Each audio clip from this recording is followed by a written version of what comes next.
Hello guys. Manihapon na to guys. Magapunan na tayo. Tayo na tayo guys.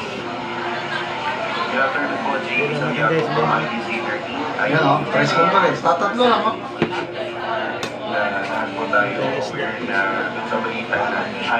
Kanin.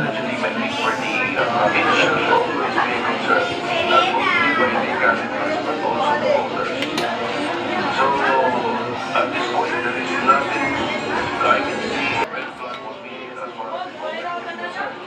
So far, so gentlemen,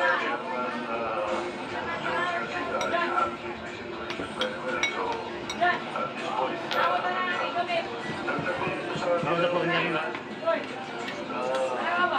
just take this opportunity. Thank you.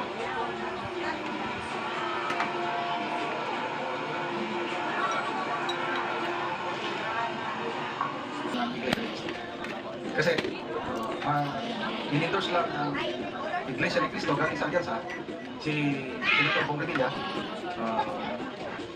Pia Cayetano, and then itong pumalas, ang Revilla, and ay di Marcos, so apat lang. Ang iba pang endorse is Marcoleta, sino pa? Marcoleta, Bamakino. Wala natin eh, nakalimutan ko yung iba. Pero tuloy natin, ano? So, pinakamagandang endorsement sa kanya.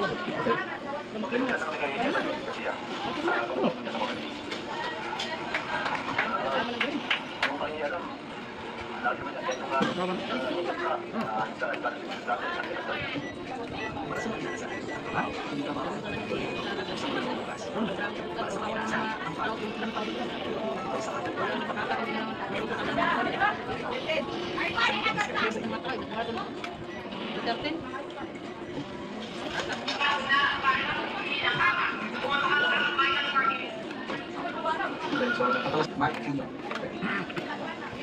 Pasang sa'yo yun.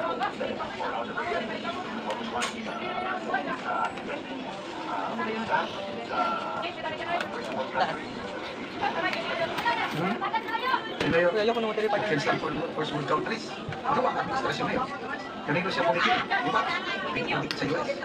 Tapos, instead na magpuso ng independent foreign policy. Ano yung independent foreign policy na pangako ng candidate BBM noon? Friends to all, enemy to no one. So, anong ginawa? Ay, friends to the US, tapos kinakalaban. Kasi, bakit hindi natin magaya ang ating mga neighboring countries kasi yan? Friends nilang China, friends nilang US. Wala silang alam. E tayo, lumalabas at kinakalaban natin China. Ako, hindi ako pro-China. Galit din ako yung pagbubuno ng China dahil sa West Philippines. Kaya lang, dapat, balanse, hindi yung pikit ko masyado sa iyo.